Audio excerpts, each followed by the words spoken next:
हम लोग आने वाले पीसीएस और आरओ के री एग्ज़ाम के लिए इन्वायरमेंट एंड इकोलॉजी के कंप्लीट चैप्टर वाइज एमसीक्यू को डिस्कस कर रहे हैं, जिसका ये थर्ड पार्ट है। और इसमें ये आज हम लोग 5th चैप्टर को डिस्कस करेंगे, ओजोन परत क्षरण एवं प्रदूषण, जिसमें पहला क्वेश्चन है कि निम्नलिखित में से कौन सा बायोडिग्रेडेबल प्रदूषक नहीं है। तो इसमें जो कीटनाशक है ये बायोडिग्रेडेबल प्रदूषक नहीं है, और ये पीसीएस के 2023 में पूछा भी गया है। और ये सीरीज़ ना कि यूपी पीसीएस, सभी स्टेट एग्जाम्स के लिए भी बहुत महत्वपूर्ण होगी। तो यदि हम बात करें प्रदूषण की, तो पारिस्थितिकी तंत्र के आधार पर प्रदूषण दो प्रकार के होते हैं। एक तो होता है जैव निम्नीकरण तथा दूसरा होता है अजैव निम्नीकरण। और जैव निम्नीकरण कौन सा प्रदूषक होते हैं? जो कि जैविक प्रक्रम के द्वारा अपघटित हो जाएंगे। तो याद रखिएगा, जो प्रदूषण जैविक प्रक्रम के द्वारा अपघटित हो जाएंगे वो क्या कहलाएंगे? जैव निम्नीकरणीय कहलाते हैं। जैसे कि घर का कूड़ा, पशुओं का मलमूत्र, सीवेज, ये सभी जैव निम्नीकरण प्रदूषक हैं। और कीटनाशक की बात करें तो ये बायोडिग्रेडेबल प्रदूषक नहीं है, मतलब कि ये अजैव निम्नीकरण प्रदूषक है, मतलब कि ये अपघटित नहीं हो पाते हैं। ठीक है, तो ये याद रखेंगे। नेक्स्ट है रियो सम्मेलन 1992 का एजेंडा 21 किससे संबंधित है? ये संबंधित है सतत विकास, मतलब कि सस्टेनेबल डेवलपमेंट गोल्स से। तो 1992 में रियो डी जेनेरियो, जो कि ब्राज़ील में है, वहाँ पे आयोजित किया गया था फर्स्ट पृथ्वी शिखर सम्मेलन में। इसी में एजेंडा 21 लिया गया और ये संबंधित है सस्टेनेबल डेवलपमेंट के लिए। नेक्स्ट है अल्ट्रा वायलेट रेज को अवशोषित करने वाली ओजोन परत किस वायुमंडल में स्थित है? तो ये हो जाएगा समतापमंडल में। तो समतापमंडल के निचले हिस्से में कितना 10 से लेकर 50 किलोमीटर की ऊंचाई पर ओजोन परत होती है। और यह ट्रोपोस्फियर, मतलब कि क्षोभ मंडल, और स्ट्रेटोस्फियर, समतापमंडल दोनों में पाई जाती है। तो लेकिन मेनली कहाँ है? स्ट्रेटोस्फियर में। और इसका संकेंद्रण कहाँ से कहाँ तक होगा? ये होगा 15 से लेकर 30 किलोमीटर के बीच में। और इसका 90% कहाँ पे? स्ट्रेटोस्फियर में, समतापमंडल में पाया जाता है। और 10% भाग कहाँ पे? ट्रोपोस्फियर में पाया जाएगा। नेक्स्ट है अगेन रिपीटेड क्वेश्चन है कि निम्नलिखित में से कौन सा जैव निम्नीकरण बायोडिग्रेडेबल प्रदूषक नहीं है? तो हो जाएगा कीटनाशक। तो ये देखिए, ये क्वेश्चन पीसीएस के 2023 मतलब यूपी पीसीएस में भी पूछा गया था और ये एमपी पीसीएस में भी पूछा गया था। नेक्स्ट है कथन दिया है और उससे जुड़े दो कारण है। कथन कहता है कि क्या ट्रेनों में सभी डीजल इंजन को विद्युत इंजनों से बदल देना चाहिए? तो उससे जुड़ा पहला कारण है तर्क, ये कहता है कि हाँ, डीजल इंजन के कारण बहुत प्रदूषण होता है। तो बिल्कुल सही कह रहा है पहला तर्क, तो क्योंकि डीजल इंजन से प्रदूषण होता है तो इसलिए हमें उससे क्या इलेक्ट्रिसिटी से बदल देना चाहिए। तो दूसरा कह रहा है कि नहीं, भारत जो है ये घरेलू आवश्यकताओं की पूरी करने के लिए भी पर्याप्त बिजली का उत्पादन नहीं करता। तो इसका दूसरा सही नहीं है, लेकिन इसका पहला तर्क बिल्कुल सही है। नेक्स्ट है निम्नलिखित में से कौन प्रदूषित जगह में नहीं उगता है? तो इसमें हो जाएगा जो लाइकेन होते हैं ये प्रदूषित जगह में नहीं उगते हैं। लाइकेन ये वायु प्रदूषण के संकेतक होते हैं। ये क्वेश्चन यूपी पीसीएस में तो कई बार पूछा गया है। और जहाँ पर वायु प्रदूषण अधिक होता है वहाँ पर लाइकेन नहीं उगते हैं। लाइकेन की बात करें तो ये कवक और शैवाल, मतलब कि एल्गी और फंगाई से मिलकर बनते हैं, जो कि चट्टानों पर, पेड़ के तनों पर पाए जाते हैं। और यदि वातावरण में सल्फर डाइऑक्साइड की मात्रा बढ़ जाती है तो ये समाप्त होने लगते हैं। ये स्टेटमेंट याद रखिएगा। नेक्स्ट है पारा प्रदूषण के बारे में कथन है कि स्वर्ण खनन गतिविधि विश्व में पारा प्रदूषण का स्रोत है। तो पहला बिल्कुल सही कह रहा है। दूसरा कह रहा है कि कोयला आधारित ऊष्मीय शक्ति संयंत्र, मतलब कि थर्मल पावर प्लांट से पारा प्रदूषण होता है। इसका दूसरा भी सही है। तीसरा कह रहा है कि पारा के संपर्क में आने का कोई ज्ञात सुरक्षा स्तर नहीं है। तो इसके तीनों ही कथन सही है। नेक्स्ट है बात कर रहा है ग्रीन हाइड्रोजन के बारे में। पहला कह रहा है कि इसे आंतरिक दहन के लिए ईंधन के रूप में सीधे इस्तेमाल किया जा सकता है। बिल्कुल करेक्ट है ग्रीन हाइड्रोजन के बारे में। दूसरा ये कह रहा है कि इसे प्राकृतिक गैस के साथ मिलाकर ताप या फिर शक्ति जनन के लिए ईंधन के रूप में इस्तेमाल किया जा सकता है। तो इसका दूसरा भी सही है। तीसरा कह रहा है कि इसे वाहन चालन के लिए हाइड्रोजन ईंधन प्रकोष्ठ में भी इस्तेमाल किया जा सकता है। तो इसके तीनों ही कथन सही हैं। तो इसमें हो जाएगा all of the above. Next है DDT, मतलब कि डाइक्लोरो डाइफिनाइल ट्राइक्लोरोइथेन। ये क्या है? तो ये एक प्रकार का अजैव अपघटनीय प्रदूषक है। ये सिर्फ पीसीएस के 2022 में ही नहीं, इसके पहले भी कई बार पूछा जा चुका है। और विश्व में DDT का उत्पादन केवल HIL लिमिटेड के द्वारा किया जाता है। और यह एक ऐसा प्रदूषक है जो कि अपघटित नहीं होता। तो बताइए, अगर अपघटित नहीं होगा तो किस प्रकार का प्रदूषक होगा? जैव निम्नीकरण या फिर अजैव निम्नीकरण? इसका आंसर आप लोग कमेंट सेक्शन में जरूर दीजिएगा, क्योंकि हम लोगों ने इसका पहला क्वेश्चन ही डिस्कस किया था प्रदूषक के बारे में। और इस श्रेणी के प्रदूषकों में कौन कौन से आते हैं? जैसे पारा आ गया, सीसा आ गया, तो ये भी याद रखेंगे। नेक्स्ट है सूची 1 को सूची 2 से सम्मिलित करना है। प्रमुख क्षेत्र और उनसे जुड़े अनुमति योग्य शोर स्तर है। तो आवासीय क्षेत्र के लिए कितना होना चाहिए ध्वनि? ये होनी चाहिए 55 डेसीबल। ठीक है। शांत क्षेत्र के लिए कितनी होनी चाहिए? 50 डेसीबल। औद्योगिक क्षेत्र के लिए कितना होना चाहिए? 70 डेसीबल। तथा व्यापारिक क्षेत्र के लिए कितना होना चाहिए? 65 डेसीबल। नेक्स्ट है अगेन, ये रिपीटेड क्वेश्चन है। नेक्स्ट है अगेन जैव निम्नीकरण से क्वेश्चन है। तो जैव निम्नीकरण बहुत महत्वपूर्ण टॉपिक है। अब इसमें दिया है कि निम्नलिखित में से कौन सा पदार्थ जैव निम्नीकरण है, मतलब कि जो आसानी से अपघटित हो जाएंगे, तो कौन होगा ये, इसमें आएगा ऊन। और ऊन क्या है, एक प्रकार का जैव निम्नीकरण पदार्थ है। लेकिन प्लास्टिक की बोतल, कांच की बोतल, एल्यूमिनियम फॉइल, ये सब क्या है, ये सब अपघटित नहीं होते, तो इसलिए ये अजैव निम्नीकरण के अंतर्गत आते हैं। और जैव निम्नीकरण में मानव आएगा, पशु आएगा, अपशिष्ट पादप उत्पाद आएंगे, मतलब कि इनमें लकड़ी, कागज, खाद्य सामग्री तथा जो मृत जीवों के अवशेष होते हैं तथा अंडे का खोल, ये सभी जैव निम्नीकरण प्रदूषक के अंतर्गत आते हैं। नेक्स्ट है पृथ्वी का वायुमंडल निम्नलिखित में से मुख्यतः किसके द्वारा तप्त होता है, तो ये होता है दीर्घ तरंग स्थलीय विकिरण के द्वारा। और ये कई बार पूछा गया है, इवन ज्योग्राफी में भी पूछा गया है, तो ये याद रखेंगे। नेक्स्ट है किस देश में प्राकृतिक आर्सेनिक प्रदूषित जल मिलता है, तो ये मिलता है बांग्लादेश में। तो प्राकृतिक रूप से आर्सेनिक प्रदूषित भूमिगत जल कहाँ मिलता है, बांग्लादेश, चिली, अर्जेंटीना, ये साउथ अफ्रीका के कंट्री हैं, भारत, मैक्सिको, यूएसए। और आर्सेनिक मनुष्य के अंदर कैसे प्रवेश करता है, किस प्रकार से, तो यह मछली, मीट, दुग्ध उत्पाद आदि के माध्यम से खाद्य श्रृंखला में प्रवेश करके हमारे स्वास्थ्य को प्रभावित करते हैं। तो यदि इंडिया की बात करें तो इंडिया में आर्सेनिक प्रदूषण से प्रभावित राज्य कौन से हैं, बंगाल, झारखंड, बिहार, यूपी, असम, मणिपुर, छत्तीसगढ़, ये सभी सबसे ज़्यादा प्रभावित राज्य हैं। नेक्स्ट है रिपीटेड क्वेश्चन है, वातावरण मुख्य रूप से किसके द्वारा गर्म होता है, तो ये होता है दीर्घ तरंग स्थलीय विकिरण के द्वारा। नेक्स्ट है कौन सा प्रदूषण मनुष्यों में इटाई रोग करता है, तो ये हो जाएगा कैडमियम प्रदूषण। और खनन उद्योग के कारण जल में कैडमियम का विमोचन होता है, इसके संपर्क में आने से इटाई रोग हो जाता है। और नाइट्रेट की बात करें तो नाइट्रेट से होता है ब्लू बेबी सिंड्रोम, ये भी पूछा गया है। पारा से होता है मिनी माता रोग। नेक्स्ट है निम्नलिखित में से ग्रीन हाउस गैस के बारे में बताना, कौन कौन सी ग्रीन हाउस गैस है। इसमें आएगा मीथेन, नाइट्रस ऑक्साइड तथा जल वाष्प, ये तीनों ही ग्रीन हाउस गैसें हैं। नेक्स्ट है निम्नलिखित फसलों में से कौन सी एक मीथेन और नाइट्रस ऑक्साइड दोनों का सर्वाधिक महत्वपूर्ण मानवोद्भवी स्रोत है, तो ये हो जाएगी धान का खेत। नेक्स्ट है निम्नलिखित स्थितियों में से किस एक में जैव शैल प्रौद्योगिकी मतलब कि बायो रॉक टेक्नोलॉजी की बातें होती है, तो ये क्षतिग्रस्त प्रवाल भित्तियों मतलब कि कोरल रीफ्स की बहाली में, जिसका हो जाएगा ऑप्शन ए। नेक्स्ट है निम्नलिखित कथनों पर विचार कीजिए। कह रहा है कि वातावरण में उपर्युक्त में से किसकी अधिकता होने से अम्ल वर्षा होती है, एसिड रेन की बात कर रहा है। तो एसिड रेन होता है नाइट्रोजन ऑक्साइड तथा सल्फर डाइऑक्साइड की अधिकता होने से, तो इसलिए इसका हो जाएगा 2 और 4। नेक्स्ट है ओजोन दिवस कब मनाया जाता है, ये मनाया जाता है 16 सितंबर को। और वायुमंडल में ओजोन परत एक सुरक्षा कवच की तरह कार्य करता है, जो कि सूर्य से आने वाली अल्ट्रा वायलेट रेस से पृथ्वी की रक्षा करती है। 19 दिसंबर 1994 को संयुक्त राष्ट्र महासभा ने 16 सितंबर की तारीख को जो अंतर्राष्ट्रीय ओजोन दिवस के रूप में मनाने का फैसला किया। और पहला ओजोन दिवस मनाया गया था 1995 को, तो ये याद रखेंगे। और यदि हम बात करें 2024 की, तो 2024 की ओजोन दिवस की थीम क्या थी, ये थी मॉन्ट्रियल प्रोटोकॉल, जलवायु कार्रवाई को आगे बढ़ाना। 2023 में क्या था, ये ओजोन परत से संबंधित था, लेकिन 2024 में क्या संबंधित है, यह है मॉन्ट्रियल प्रोटोकॉल, जलवायु कार्रवाई जो है, जो जलवायु के लिए कार्रवाई की जा रही है उसे आगे बढ़ाना, तो ये याद रखेंगे।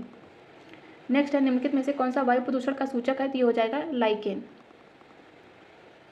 और यदि हम बात करें लाइकेन की, तो ये थैलोफाइटा प्रकार की वनस्पति है, जो कि फंगाई तथा एल्गी दोनों से मिलकर बनती है, तथा कवक और शैवाल के मध्य इस प्रकार के संबंध को हम सहजीवी मतलब कि म्यूचुअलिज्म कहते हैं। नेक्स्ट है फ्लाई ऐश प्रदूषण होता है किससे, तो ये होता है ताप विद्युत संयंत्र से।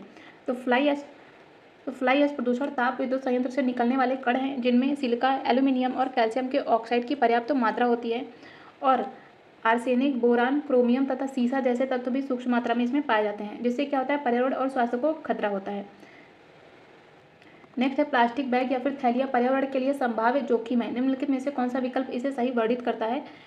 तो जो प्लास्टिक की बैग होते हैं या थैलियाँ होती हैं, ये नॉन बायोडिग्रेडेबल होती है, मतलब कि अजैव निम्नीकरण होती हैं, इसलिए ये हमारे पर्यावरण के लिए जोखिम है, तो इसका हो जाएगा ऑप्शन डी।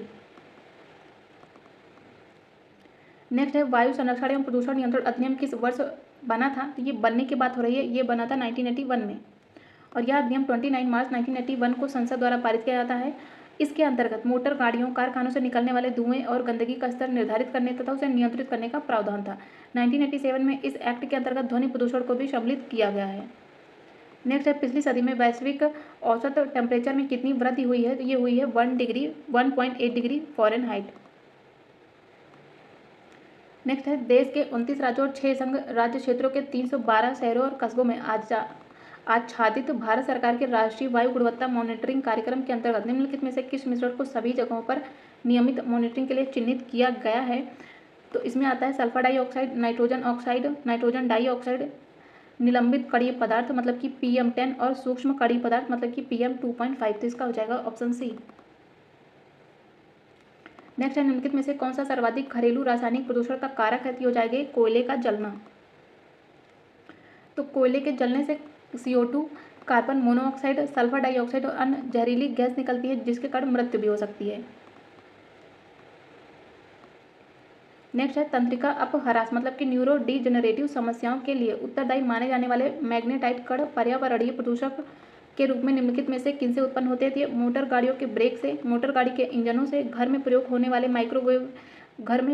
वाले माइक्रोवेव स्टोव से, बिजली संयंत्र से तथा टेलीफोन लाइन से। तो इसमें हो जाएंगे all of the above. Next है यूनेप द्वारा समर्थित कॉमन कार्बन मैट्रिक को किसके लिए विकसित किया गया है? तो ये किया गया है संपूर्ण विश्व में निर्माण कार्यों के कार्बन पद चिन्ह का आकलन करने के लिए। Option A is the right option.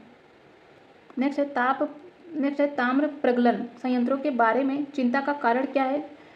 पहला कह रहा है कि ये पर्यावरण में कार्बन मोनोऑक्साइड को घातक मात्राओं में निर्मुक्त करते हैं। तो इसका पहला सही नहीं है क्योंकि ये ताम्र प्रगलन में कार्बन मोनोऑक्साइड नहीं, ये सल्फर डाइऑक्साइड निर्मुक्त करते हैं, इसलिए इसका पहला सही नहीं है। दूसरा कहता है कि कॉपर स्लैग मतलब कि ताम्र प्रगलन पर्यावरण में कुछ भारी धातुओं के निक्षलन मतलब कि लीचिंग का कारण बन सकता है, तो इसका दूसरा सही है। तीसरा कह रहा है कि ये सल्फर डाइऑक्साइड को एक प्रदूषक के रूप में निर्मुक्त कर सकते हैं, तो इसका दूसरा और तीसरा सही है, पहला गलत है।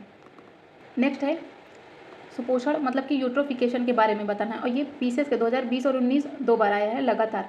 पहला कह रहा है कि यह जल में घुलित ऑक्सीजन को कम कर सकता है। पहला कह रहा है कि यह जल में घुलित जो ऑक्सीजन होती है उसको कम करता है। यह जल निकाय के पोषक तत्व संवर्धन की घटना है, तो इसके दोनों ही कथन सही है। तो नदी, झील और तालाब के जल में अजैविक और जैविक पोषक तत्वों के सांद्रण में वृद्धि होने से सुपोषण मतलब कि यूट्रोफिकेशन हो जाता है, जिससे कि जल में शैवालों की संख्या अत्यधिक बढ़ जाती है। फलता क्या होता है कि जल में घुलित ऑक्सीजन की मात्रा कम हो जाने से जलीय जीव मरने लगते हैं तथा अवायवीय स्थिति उत्पन्न होने से दुर्गंध युक्त सड़न भी पैदा होती है। नेक्स्ट है निम्नलिखित में से कौन सा ग्लोबल वार्मिंग का प्रभाव है? तो इसमें हो जाएगा पहला कह रहा है कि समुद्र जल स्तर का बढ़ना, ये भी करेक्ट है। हिमनद पिघल रहे हैं, इसकी वजह से बीमारियां भी फैल रही है तथा प्रवाल भित्ति का विरंजक होना, इसमें हो जाएंगे ऑल ऑफ द अबव। तो ग्लोबल वार्मिंग से क्या हो रहा है? समुद्र जल का स्तर बढ़ रहा है, हिमनद पिघल रहे हैं, बीमारियां फैल रही हैं, प्रवाल भित्ति का विरंजक होना, नदियों में बाढ़ आना, वर्षा प्रतिरूप में परिवर्तन होना तथा प्रवसन में वृद्धि, ये सभी कारण है ग्लोबल वार्मिंग के। नेक्स्ट है ग्रीन हाउस प्रभाव में योगदान देने वाले निम्नलिखित का घटता हुआ क्रम बताना है। तो सबसे ज़्यादा इसमें होता है carbon dioxide and then methane, फिर उसके बाद आता है nitrous oxide and then CFC chlorofluorocarbon. Next है यही क्वेश्चन रिपीट करके पूछा है कि carbon dioxide, nitrous oxide, chlorofluorocarbon और मीथेन गैसों का ग्लोबल वार्मिंग के प्रति अपेक्षित योगदान तो सबसे ज़्यादा किसका है? Carbon dioxide, CO2 and then CH4 then N2O and then CFC। Next है पारा एक विषैला पदार्थ जो कि भूमि, जल, वायु और खाद्य श्रृंखला को बुरी तरह प्रदूषित कर देता है। निम्नलिखित में से कौन सा पारा प्रदूषण का स्रोत है?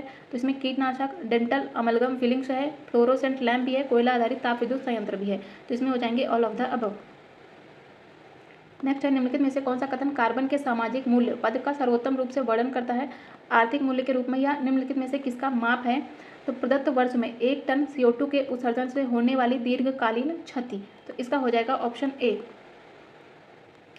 नेक्स्ट है निम्नलिखित कथनों पर विचार कीजिए। कह रहा है उपर्युक्त कथनों में से कौन सा सही है? पहला कह रहा है कि कोयले की राख में आर्सेनिक, सीसा और पारा अंतर्विष्ट होते हैं, बिल्कुल सही है। दूसरा कह रहा है कि कोयला संचालित विद्युत संयंत्र पर्यावरण में सल्फर डाइऑक्साइड और नाइट्रोजन के ऑक्साइड उत्सर्जित करते हैं, दूसरा भी सही है। तीसरा कह रहा है कि भारतीय कोयले में राख की अधिक मात्रा पाई जाती है, इसके तीनों ही कथन सही है।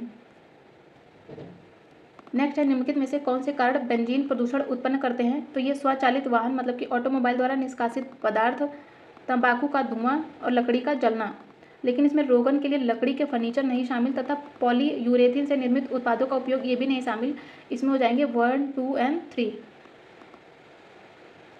नेक्स्ट है धुआं मतलब कि स्मॉग आवश्यक रूप से वायुमंडल में निम्नलिखित में से किसकी उपस्थिति के कारण होता है? ये होता है नाइट्रोजन तथा सल्फर के ऑक्साइड की उपस्थिति के कारण। नेक्स्ट है निम्नलिखित ईंधनों में से कौन न्यूनतम पर्यावरणीय प्रदूषण उत्पन्न करता है? तो इसमें हो जाएगा हाइड्रोजन।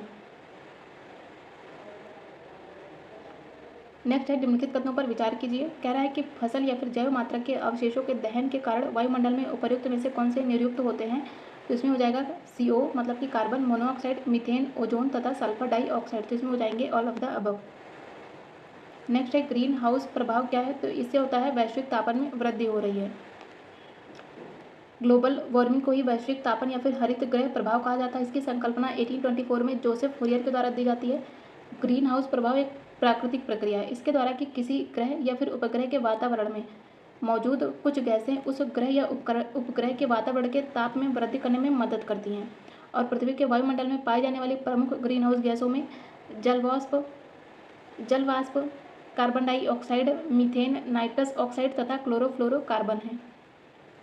नेक्स्ट है वैश्विक ऊष्मन के फलस्वरूप निम्नलिखित में से किसकी बारंबारता और प्रचंडता बढ़ रही है? तो इसमें चक्रवातों के, तूफानों के तथा बवंडरों के, इन सभी के कारण। तो इसलिए इसमें हो जाएगा all of the above. Next है सूर्य के प्रकाश से परावैंगनी विकिरण अभिक्रिया निम्न में से क्या पैदा करती है? तो ये ओजोन पैदा करती है। ओजोन कहाँ पाई जाती है? ये पृथ्वी के समताप मंडल मतलब कि स्ट्रेटोस्फीयर में पाई जाती है। निम्नलिखित में से कौन सा द्वितीयक प्रदूषक है? द्वितीयक प्रदूषक की बात कर रहा है, जिसमें हो जाएगा स्मॉग। तो जब वायु गंधक और नाइट्रोजन के ऑक्साइडों को फैलाती है तो यही बनते हैं द्वितीयक प्रदूषक। मतलब कि ऐसे वायु प्रदूषक जो कि प्राथमिक वायु प्रदूषकों तथा साधारण वातावरणीय पदार्थों की क्रिया के फलस्वरूप उत्पन्न होते हैं। द्वितीयक वायु प्रदूषक में बात करें तो इसमें आता है ओजोन, परऑक्सी एसिटिल नाइट्रेट तथा स्मॉग।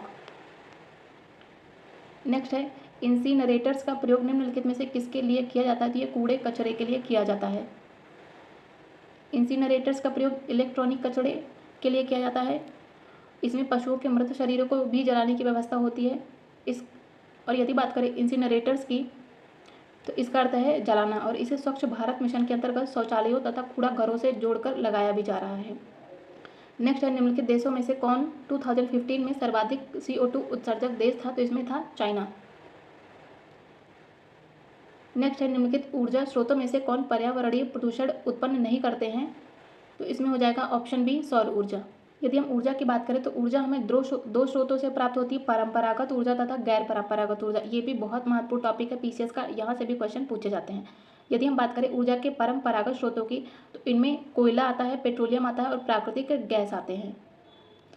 और जो परंपरागत होते हैं इन्हें ही हम अनवीकरणीय या फिर गैर नवीकरणीय ऊर्जा स्रोत भी कहते हैं। इसमें कोयला, पेट्रोलियम तथा प्राकृतिक गैस आते हैं। और यदि हम ऊर्जा के गैर परंपरागत मतलब कि वैकल्पिक या फिर नवीकरणीय ऊर्जा स्रोतों की बात करें तो इनमें आता है सौर ऊर्जा, पवन और जैव ऊर्जा। और ऊर्जा के जो परंपरागत स्रोत है इनकी उपलब्धता सीमित है, इनका पुनः उपयोग नहीं किया जा सकता। और ऊर्जा के जो नवीकरणीय स्रोत हैं इनका पुनः उपयोग किया जा सकता है और एक निश्चित सीमा तक एक बार समाप्त होने के बाद पुनः उनका उत्पादन भी किया जा सकता है। सौर ऊर्जा पृथ्वी पर सर्वत्र उपलब्ध भी है और सबसे अधिक विश्वसनीय ऊर्जा भी है। और सौर ऊर्जा से पर्यावरणीय प्रदूषण नहीं होता है। नेक्स्ट है ग्रीन हाउस गैसों में मुख्य घटक कौन सा है? तो इसमें कार्बन डाइऑक्साइड भी आता है, मीथेन भी आता है, नाइट्रस ऑक्साइड भी आता है, ओजोन भी आता है। तो इसलिए इसमें हो जाएंगे ऑप्शन ई। नेक्स्ट है मानव गतिविधियों को प्रत्यक्ष एवं अप्रत्यक्ष आलंबन प्रदान करने में उत्पन्न ग्रीन हाउस गैसों की कुल मात्रा को क्या कहते हैं? तो इसे हम कहते हैं कार्बन पदचिह्न। नेक्स्ट है गैर वन क्षेत्र में विकसित किए गए निम्नलिखित में से कौन से पादप को भारतीय वन संशोधन अधिनियम 2017 में वृक्षों की परिभाषा से विलोपित किया गया है? तो ये किया गया है, इसमें आ जाएगा बांस। नेक्स्ट है अम्ल वर्षा में कौन एसिड होता है? तो इसमें पाया जाता है नाइट्रिक एसिड, साथ में सल्फर डाइऑक्साइड, सल्फर के ऑक्साइड भी पाए जाते हैं। नेक्स्ट है हवा में तैरते हुए श्वसनीय सूक्ष्म कणों का आकार क्या होता है? तो ये 5 माइक्रोन से भी कम होते हैं, जो कि श्वास लेते समय सीधे फेफड़ों के अंदर चले जाते हैं।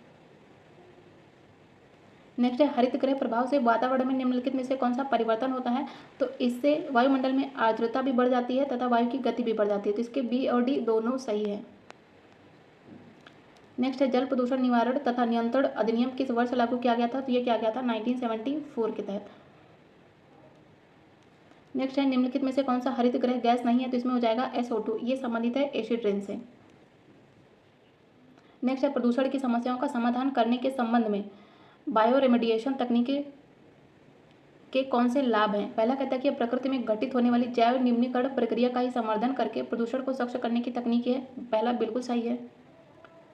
दूसरा कह रहा है कि कैडमियम और लेड जैसी भारी धातुओं से युक्त किसी भी संदूषक को सूक्ष्म जीवों के प्रयोग से जैवोपचारण द्वारा सहज ही और पूरी तरह उपचारित किया जा सकता है। तो इसका दूसरा गलत है। तीसरा कह रहा है कि जैवोपचारण के लिए विशेषता अभिकल्पित सूक्ष्म जीवों को सृजित करने के लिए आनुवांशिक इंजीनियरिंग मतलब कि जेनेटिक इंजीनियरिंग का उपयोग किया जा रहा है। तो इसका सही है फर्स्ट एंड थर्ड। नेक्स्ट है कार्बन डाइऑक्साइड के मानवोद्भवी उत्सर्जनों के कारण आसन्न भूमंडलीय तापन के न्यूनीकरण के संबंध में कार्बन प्रच्छादन हेतु निम्नलिखित में से कौन सा संभावित स्थान हो सकता है? तो इसमें प्रत्यक्ष एवं गैर लाभकारी कोयला संस्तर भी हो सकते हैं, निःशेष तेल एवं गैस भंडार भी हो सकते हैं तथा भूमिगत गंभीर लवणीय शैल समूह भी हो सकते हैं। तो इसलिए इसमें हो जाएगा option D, all of the above. Next है निम्नलिखित कथनों पर विचार कीजिए। पहला कह रहा है उपर्युक्त कथनों में से कौन सा सही है? तो जिसमें पहला है कि अल्पजीवी जलवायु प्रदूषकों को न्यूनीकृत करने हेतु जलवायु एवं स्वच्छ वायु गठबंधन G20 समूह के देशों की एक अनोखी पहल है। तो ये कथन पहला बिल्कुल सही नहीं है। दूसरा कह रहा है कि CCAC मीथेन, काला कार्बन और हाइड्रोफ्लोरोकार्बन पर केंद्रित करता है। तो इसका दूसरा सही है, पहला गलत है। नेक्स्ट है निम्नलिखित गैसों में से कौन सी एक ग्रीन हाउस गैस नहीं है? तो इसमें हो जाएगी O2। ग्रीन हाउस गैस तो बहुत बार रिपीट हो रही है। नेक्स्ट है उर्वरक के अत्यधिक प्रयोग से क्या होता है? इससे मृदा प्रदूषण, जल प्रदूषण तथा वायु प्रदूषण सभी प्रकार के प्रदूषक होते हैं। नेक्स्ट है कणीय तत्व क्या है? तो ये एक प्रकार का वायु प्रदूषक है। नेक्स्ट है जलवायु परिवर्तन पर संयुक्त राष्ट्र संघ का कन्वेंशन ढांचा किससे संबंधित है? तो इससे ग्रीन हाउस गैसों के उत्सर्जन में कमी आती है। साथ ही यदि हम बात करें कार्बन डाइऑक्साइड की, तो ये भी एक प्रकार की ग्रीन हाउस गैस है और इसके उत्सर्जन में भी कमी आती है। इसमें बी और डी दोनों होंगे, तो इसलिए इसमें हो जाएगा ऑप्शन ई। नेक्स्ट है निम्नलिखित में से किसकी मात्रा अम्ल वर्षा में सबसे अधिक होती है? तो इसमें हो जाएगी H2SO4। नेक्स्ट है ओजोन छिद्र का कारण क्या है? तो हो जाएगा क्लोरोफ्लोरोकार्बन। और क्लोरोफ्लोरोकार्बन की बात करें तो इसका उपयोग AC में, स्प्रेकस में, फ्रोम के निर्माण में, द्रवीकृत प्रसाधनों में किया जाता है। और मॉन्ट्रियल प्रोटोकॉल का संबंध ओजोन परत से है तथा क्लोरोफ्लोरोकार्बन ये ओजोन छिद्र के प्रमुख कारणों में से एक है। नेक्स्ट है मॉन्ट्रियल प्रोटोकॉल किससे संबंधित है? ये है ओजोन परत के क्षरण से। और यह प्रोटोकॉल 1 जनवरी 1989 से प्रभावी हुआ था। नेक्स्ट है कौन सा एक ओजोन का अवक्षय करने वाले पदार्थों के प्रयोग पर नियंत्रण करने और उनके चरणबद्ध रूप से प्रयोग बाह्य करने मतलब कि फेजिंग आउट के मुद्दे से संबंधित है? ये हो जाएगा मॉन्ट्रियल प्रोटोकॉल। नेक्स्ट है मॉन्ट्रियल प्रोटोकॉल निम्नलिखित में से किससे संबंधित है? तो ये संबंधित है क्लोरोफ्लोरोकार्बन से। नेक्स्ट है चेरनोबिल दुर्घटना किससे संबंधित है? तो ये एक प्रकार की नाभिकीय दुर्घटना है। और रेडियो एक्टिव पदार्थ के विकिरण से जनित प्रदूषण को ही हम रेडियोधर्मी प्रदूषण कहते हैं। इसके मापन की इकाई है रोंटजन। और 1979 में 3 माइल आइलैंड और 1986 में यूक्रेन के चेरनोबिल परमाणु बिजली संयंत्र में रिसाव हो जाने से अधिकांश देश रेडियोधर्मी प्रदूषण से प्रभावित हुए थे। नेक्स्ट है इंडोर एयर पोल्यूटेंट का सर्वाधिक महत्वपूर्ण प्रदूषक क्या है? तो हो जाएगा CO2। नेक्स्ट है निम्नलिखित में से कौन सा वायु का अकार्बनिक गैसीय प्रदूषक है? तो हो जाएगी हाइड्रोजन सल्फाइड। नेक्स्ट है जलाशयों में यूट्रोफिकेशन होता है, तो ये होता है नाइट्रोजनी पोषक तत्वों और आर्थोफॉस्फेट के अधिकता के कारण। तो इसका हो जाएगा ऑप्शन सी। नेक्स्ट है मरुस्थल में फ्रिएटोफाइट्स मिलते हैं, मतलब कि ये ऐसे पादप होते हैं जिनकी मूसला जड़ें होती है, लंबी जड़ें होती है। कितनी लंबी होती हैं? 20 to 30 फीट होती हैं। और ये पानी के प्राप्त करने के लिए मतलब कि पानी की खोज में ये जड़ें इतनी लंबी हो जाती हैं। नेक्स्ट है हमारे देश के शहरों में वायु गुणवत्ता सूचकांक एयर क्वालिटी इंडेक्स का परिकलन करने में साधारणतया निम्नलिखित वायुमंडलीय गैसों में से किनको विचार में लिया जाता है? तो इसमें आ जाएगा carbon monoxide, nitrogen dioxide, sulphur dioxide. इसमें मीथेन और CO2 नहीं है क्योंकि ये दोनों हैं ग्रीन हाउस गैसें हैं। तो इसमें हो जाएगा 2, 3 और 4। नेक्स्ट है भारत में गिद्धों की कमी का अत्यधिक प्रमुख कारण क्या है? तो हो जाएगी जानवरों को दर्द निवारक देना। नेक्स्ट है पर्यावरण में ग्रीन हाउस प्रभाव में वृद्धि होती है, तो ये CO2 की कारण। नेक्स्ट है ग्रीन मफलर किससे संबंधित है? तो ये संबंधित है ध्वनि प्रदूषण से। नेक्स्ट है मीथेन गैस उत्पादन करने वाला क्षेत्र कौन सा है? तो हो जाएगी धान का खेत। नेक्स्ट है निम्नलिखित में से कौन एक द्वितीयक प्रदूषक नहीं है? तो अभी हम लोगों ने देखा था स्मॉग, पैन तथा ओजोन परत, ये तीनों ही द्वितीयक प्रदूषक हैं, लेकिन सल्फर डाइऑक्साइड द्वितीयक प्रदूषक नहीं है। सल्फर डाइऑक्साइड की बात करें तो यह एक प्राथमिक प्रदूषक है। साथ ही नाइट्रोजन के ऑक्साइड भी प्राथमिक प्रदूषक है। कार्बन मोनोऑक्साइड भी प्राथमिक प्रदूषक है। सूर्य से आने वाला हानिकारक पराबैंगनी विकिरण कारण हो सकता है, तो ये हो सकता है त्वचा कैंसर का, मतलब कि स्किन कैंसर का। नेक्स्ट है जैव विघटित प्रदूषक कौन से हैं, तो ये हो जाएगी वाहित मल। तो प्रदूषक बहुत ज़्यादा महत्वपूर्ण है, डिग्रेडेबल और नॉन डिग्रेडेबल। नेक्स्ट है सूर्य से आने वाली विनाशकारी रेडिएशन से निम्न में से कौन जीवन सुरक्षा करता है, तो ये हो जाएगी ओजोन परत। नेक्स्ट है कई घरेलू उत्पादों जैसे गद्दों और फर्नीचर की गद्दियों में ब्रोमीन युक्त ज्वाला मंदकों का उपयोग किया जाता है, जिनका उपयोग क्यों कुछ चिंता का विषय है, क्योंकि इनमें पर्यावरण में निम्नीकरण के प्रति उच्च प्रतिरोधकता होती है। बिल्कुल सही है। और ये मनुष्य और पशुओं में संचित हो सकते हैं, तो इसके दोनों ही कथन सही है। नेक्स्ट है निम्नलिखित में से कुछ महत्वपूर्ण प्रदूषक हैं जो कि भारत के इस्पात उद्योग द्वारा मुक्त किए जाते हैं। तो इसमें हो जाएगा सल्फर के ऑक्साइड, नाइट्रोजन के ऑक्साइड, कार्बन मोनोऑक्साइड तथा कार्बन डाइऑक्साइड। तो इसमें हो जाएंगे all of the above. Next है निम्नलिखित में से किस स्तर मतलब कि डेसिबल से अधिक की ध्वनि खतरनाक ध्वनि प्रदूषण कहलाती है, तो इसमें हो जाएगी 80 डेसिबल से अधिक। और एक साधारण मानव ज़्यादा से ज़्यादा 130 डेसिबल तक तीव्रता वाली ध्वनि सुन सकता है, लेकिन 85 डेसिबल से अधिक ध्वनि में व्यक्ति बहरा भी हो सकता है। और 150 डेसिबल की ध्वनि व्यक्ति को पागल बना सकती है। नेक्स्ट है निम्नलिखित में से कौन सा सही है। पहला कह रहा है कि नैनो कण के द्वारा 120 डेसिबल तक कम ध्वनि सुनाई देती है, तो पहला गलत है ये। दूसरा कह रहा है कि नैनो कण के द्वारा 60 डेसिबल तक कम ध्वनि सुनाई देती है, तो इसका दूसरा सही है केवल। नेक्स्ट है जलवायु परिवर्तन का कारण मुख्यतः किसकी वजह से है, ग्रीन हाउस गैस की वजह से, ओजोन परत के क्षरण की वजह से तथा प्रदूषण की वजह से। तो इसमें हो जाएंगे all of the above. Next है अति हानिकारक अल्ट्रावायलेट किरणें कौन सी हैं, तो इसमें हो जाएंगे UVB। नेक्स्ट है पुराने और प्रयुक्त कंप्यूटरों या उनके पुर्जों के असंगत व्यवस्थित निपटान के कारण निम्नलिखित में से कौन से ई अपशिष्ट मतलब कि ई वेस्ट के रूप में पर्यावरण में निर्मुक्त होते हैं। तो इसमें आता है बेरिलियम, कैडमियम, क्रोमियम, हेप्टाक्लोर नहीं शामिल इसमें पारद है, सीसा है, लेकिन प्लूटोनियम भी नहीं है। तो इसलिए इसमें हो जाएगा 1, 2, 3, 5 एंड 6। नेक्स्ट है फोटोकेमिकल स्मॉग का बनना किनके बीच अभिक्रिया का परिणाम होता है, तो ये हो जाएगा NO2O3 तथा पराक्सी एसिटिल नाइट्रेट के बीच सूर्य की प्रकाश की उपस्थिति में। तो इसलिए इसका हो जाएगा ऑप्शन ए। नेक्स्ट है निम्नलिखित में से कौन से भारत के कुछ भागों में पीने के जल में प्रदूषक के रूप में पाए जाते हैं, तो इसमें पाया जाता है आर्सेनिक, फ्लोराइड तथा यूरेनियम। इसमें सारबिटॉल तथा फॉर्मल्डिहाइड नहीं होता है, इसलिए इसमें हो जाएगा 1, 3 एंड 5। नेक्स्ट है भूमिगत जल को दूषित करने वाले अजैविक प्रदूषक कौन से हैं, तो इसमें हो जाएगा आर्सेनिक। और यह ज्वालामुखी के वाष्पों में, समुद्र तथा अनेक खनिजीय जलों में मिश्रित रहता है। नेक्स्ट है वायु में कार्बन डाइऑक्साइड की बढ़ती हुई मात्रा से वायुमंडल का टेम्परेचर धीरे धीरे बढ़ रहा है, क्योंकि CO2 की बात करें तो यह सौर विकिरण के अवरक्त अंश को अवशोषित करती है, तो इसलिए इसका हो जाएगा ऑप्शन डी। नेक्स्ट है निम्नलिखित कथनों पर विचार कीजिए। कह रहा है कि क्लोरोफ्लोरोकार्बन जो कि ओजोन ह्रास के पदार्थों के रूप में अर्जित होते हैं, उनका प्रयोग होता है सुघट्य फोम के निर्माण में। ट्यूबलेस टायरों में इनका निर्माण नहीं होता है। कुछ विशिष्ट इलेक्ट्रॉनिक अवयवों की सफाई करने में होता है। एरोसॉल कैन में दाबकारी एजेंट के रूप में होता है, तो इसका हो जाएगा ऑप्शन सी। नेक्स्ट है हाल के वर्षों में मानव गतिविधियों के कारण वायुमंडल में CO2 की सांद्रता में बढ़ोतरी हुई है, किंतु उसमें से बहुत सी वायुमंडल के निचले भाग में नहीं रहता, क्योंकि समुद्रों में पादप प्लवक प्रकाश संश्लेषण कर लेते हैं, तो इसलिए इसका हो जाएगा ऑप्शन बी। नेक्स्ट है अंटार्कटिक क्षेत्र में ओजोन छिद्र का बनना चिंता का विषय है। इस छिद्र के बनने का संभावित कारण क्या है, क्योंकि विशिष्ट ध्रुवीय वाताग्र तथा समतापमंडलीय बादलों की उपस्थिति तथा क्लोरोफ्लोरोकार्बनों का अंतर्वाह, तो इसलिए इसका हो जाएगा ऑप्शन बी। नेक्स्ट है चैप्टर 6 पर्यावरणीय संस्थाएं एवं संगठन, जिसमें पहला है कि जल रोकथाम एवं प्रदूषण नियंत्रण एक्ट को निम्नलिखित में से किस वर्ष बनाया गया था, तो ये बनाया जाता है 1974 में। नेक्स्ट है NGT नेशनल ग्रीन ट्रिब्यूनल का हेडक्वार्टर कहाँ है, तो ये है नई दिल्ली में, और इसका गठन 18 अक्टूबर 2010 को एक एक्ट के द्वारा किया जाता है, ये भी याद रखिएगा। नेक्स्ट है भारत सरकार के द्वारा पर्यावरण के परिरक्षण अधिनियम कब पारित किया गया था, ये किया गया था 1986 में। संयुक्त राष्ट्र के मानवीय पर्यावरण सम्मेलन में, जो कि जून में होता है 1972 में स्टॉकहोम में आयोजित किया जाता है।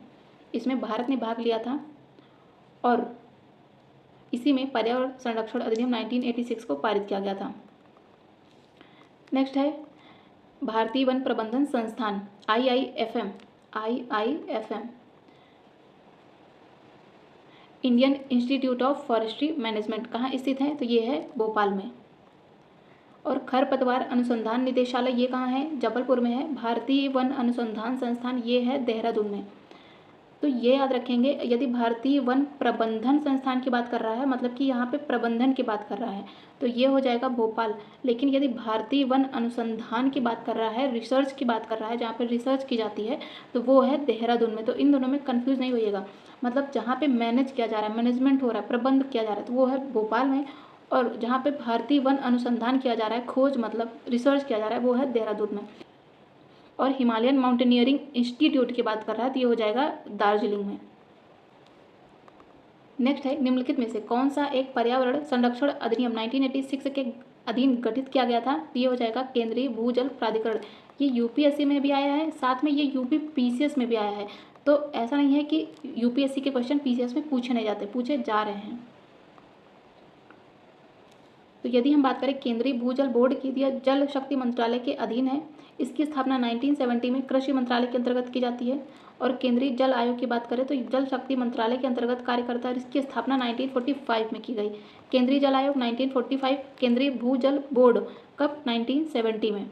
और राष्ट्रीय जल विकास अधिकरण की स्थापना 1982 में की गई थी। तो ये डेट बहुत महत्वपूर्ण है, सीक्वेंस में भी लगाने को दे देता है। तो यदि बात करें केंद्रीय भूजल बोर्ड की तो इसकी स्थापना होती है 1970 में। सबसे पहले स्थापना होती है 1945 केंद्रीय जल आयोग की। नेक्स्ट है निम्नलिखित कालानुक्रमों को क्रम में व्यवस्थित करना है, जिसमें रियो पृथ्वी शिखर सम्मेलन कब होता है? ये होता है 1992 में। ब्रंडटलैंड आयोग रिपोर्ट का प्रकाशन की ये होता है 1987 में। इन सभी को हम लोगों ने डिस्कस किया है, डिटेल से डिस्कस किया है। नेक्स्ट है मॉन्ट्रियल प्रोटोकॉल की, तो इसका प्रवर्तन कब किया जाता है? ये होता है 1989 में। तथा द लिमिट टू ग्रोथ ये रिपोर्ट प्रकाशित की जाती है 1972 में। तो इसमें सबसे पहले क्या होता है? 4 एंड देन क्या आएगा? ब्रंडटलैंड आयोग 4231 मतलब option B is correct. Next है रेड डेटा बुक में आंकड़े सम्मिलित होते हैं, तो इसमें लुप्त प्राय प्रजातियों के आंकड़े सम्मिलित होते हैं। नेक्स्ट है निम्नलिखित घटनाओं को उनके कालानुक्रम में व्यवस्थित करना है। वन्य जीव संरक्षण अधिनियम कब आता है? ये आता है 1972 में।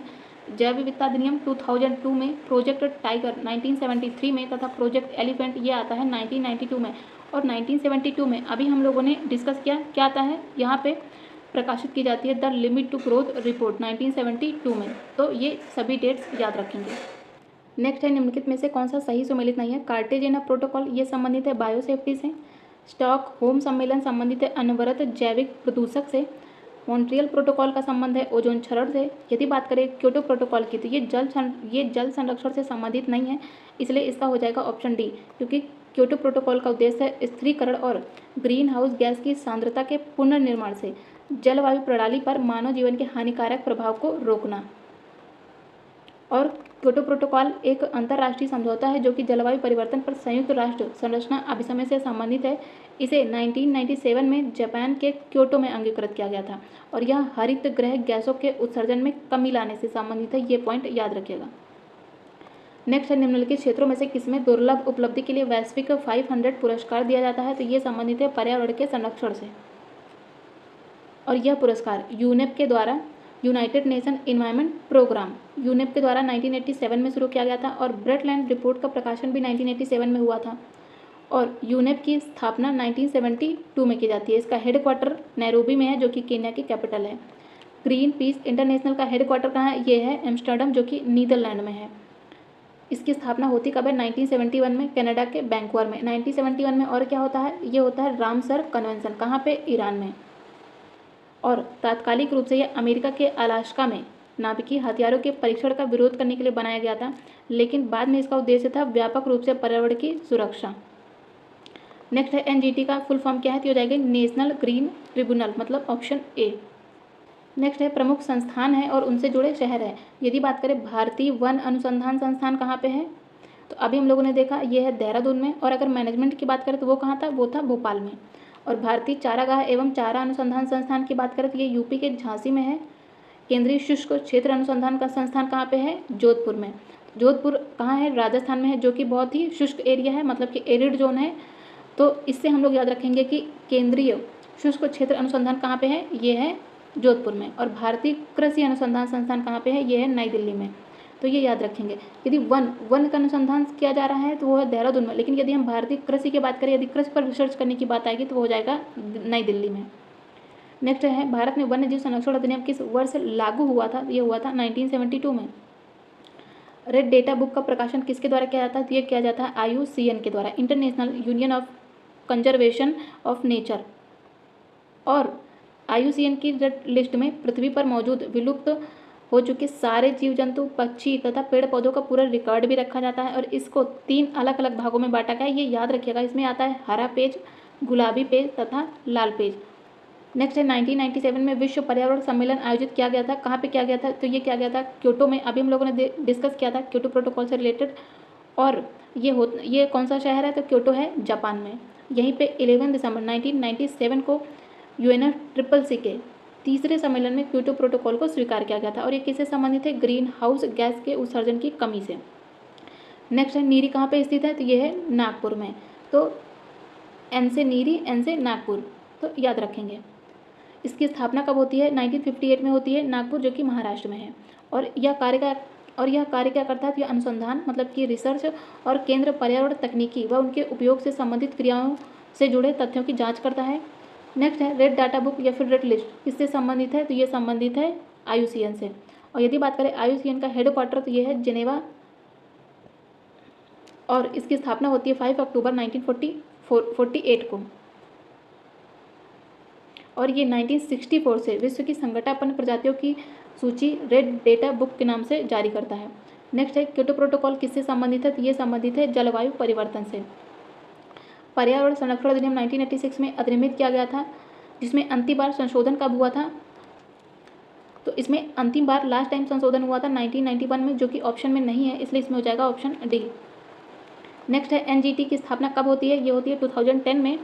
और यह एक्ट के तहत बहु अनुशासनात्मक मुद्दों वाले किसी भी पर्यावरणीय मुद्दों से निपटने के लिए एक विशेष निकाय के रूप में इसकी स्थापना होती है, तथा यह समय समय पर केंद्र व राज्य सरकारों को पर्यावरणीय हित से संबंधित परामर्श या फिर चेतावनी भी देता है साथ में। नेक्स्ट है, जैव विविधता एक्ट 2002 का जन्म भारत में किसके निहित उद्देश्यों को प्राप्त करने के प्रयास से होता है? तो ये हो जाएगा कन्वेंशन ऑन बायोडाइवर्सिटी 1992। तो इसका हो जाएगा ऑप्शन बी। नेक्स्ट है, पर्यावरण सुरक्षा अधिनियम EPA को अन्य किस नाम से जानते हैं? तो इसे हम छाता विधान के नाम से भी जानते हैं। और पर्यावरण संरक्षण अधिनियम 1986 का अधिनियम जून 1972 में स्टॉकहोम में आयोजित मानव पर्यावरण पर संयुक्त राष्ट्र सम्मेलन को देश में प्रभावी लाने हेतु लाया गया था। नेक्स्ट है, कह रहा है कि निम्नलिखित कथनों पर विचार कीजिए। कहता है कि क्योटो प्रोटोकॉल 2005 से प्रभावी हुआ था। तो ये प्रभावी की बात कर रहा है, तो इसका पहला बिल्कुल सही है। दूसरा कह रहा है कि क्योटो प्रोटोकॉल मुख्य रूप से ग्रीन हाउस गैसों के निकास को कम करने से संबंधित है, तो इसके दोनों ही कथन सही हैं। तीसरा कह रहा है कि मीथेन की तुलना में carbon dioxide green house gas के रूप में 5 गुना अधिक प्रभावी होता है। तो ये गलत है, क्योंकि मीथेन CO2 की तुलना में 21 गुना ज़्यादा प्रभावी होता है। इसका केवल पहला और दूसरा सही है क्योटो प्रोटोकॉल के संबंध में। नेक्स्ट चैप्टर 7 अब हम लोग मिसलेनियस क्वेश्चन को डिस्कस करेंगे, जो कि डिफरेंट एग्जाम में पूछे गए हैं और बहुत ही ज़्यादा महत्वपूर्ण है। जिसमें पहला क्वेश्चन है SDG गोल से, सस्टेनेबल डेवलपमेंट गोल। तो SDG गोल 10 किससे संबंधित है? असमानताओं में कमी से। 2023 में इससे 3 क्वेश्चन पूछे गए थे। SDG 13 संबंधित है जलवायु क्रिया से। SDG 14 संबंधित है पानी के नीचे जीवन से, तथा SDG 15 ये संबंधित है जमीन पर जीवन से। नेक्स्ट है, किस राज्य ने भारत में गिद्धों के संरक्षण के लिए राष्ट्रीय कार्यवाही द्वारा प्रस्तावित गिद्ध संरक्षण के लिए राज्य स्तरीय समिति का शुभारंभ किया है? तो ये किया गया है तमिलनाडु के द्वारा। और मैंने SDG गोल जो 17 गोल हैं जिन्हें 2030 तक पूरा करने का लक्ष्य है, उनको करा रखा है। बहुत ही छोटी वीडियो लेकिन बहुत महत्वपूर्ण है। 2 से 3 क्वेश्चन तो हर एग्जाम में पूछे जाते हैं वहाँ से। नेक्स्ट है, इनमें से कौन सा प्राकृतिक संसाधन गैर नवीकरणीय संसाधन है? तो इसमें हो जाएगा जो जीवाश्म ईंधन है वो एक प्रकार का गैर नवीकरणीय संसाधन है। इसके साथ इसमें आएगा कोयला भी आएगा गैर नवीकरणीय में, पेट्रोलियम भी आएगा, और क्या, और प्राकृतिक गैस भी आएंगे। और यदि हम बात करें नवीकरणीय संसाधन की, मतलब कि जिनको हम रिन्यूएबल एनर्जी भी कहते हैं, जिनको हम रीयूज कर सकते हैं। इनमें आता है सौर ऊर्जा, पवन ऊर्जा, भूतापीय ऊर्जा, पन बिजली, महासागरीय ऊर्जा, जैव ऊर्जा तथा इमारती लकड़ी मतलब कि टिम्बर। नेक्स्ट है 1985 में गंगा एक्शन प्लान परियोजना प्रारंभ करने का मुख्य उद्देश्य क्या था? तो इसके जल को केवल प्रदूषण रहित करना। इसका हो जाएगा ऑप्शन सी। तो जून 1985 में गंगा कार्य योजना फर्स्ट की शुरुआत होती है और इसके प्रथम चरण का उद्देश्य होता है इसके जल को प्रदूषण रहित करना।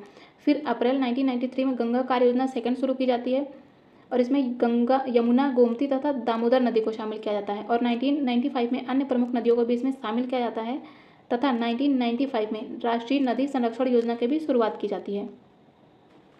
नेक्स्ट है सूची 1 को सूची 2 से सुमेलित करना प्रमुख कन्वेंशन है और उनसे जुड़े विषय है, जिसमें पहला है बेसल कन्वेंशन 1989-92 में आता है, ये हैजार्डस वेस्ट के डिस्पोजल से संबंधित है।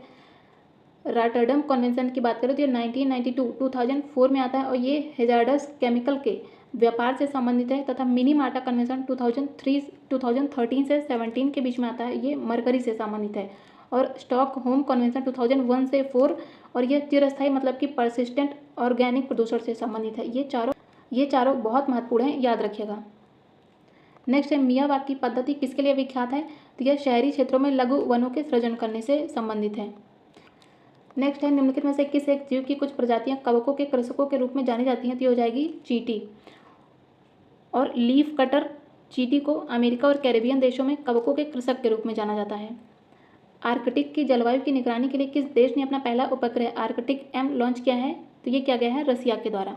कब किया है? फरवरी 2021 में किया है।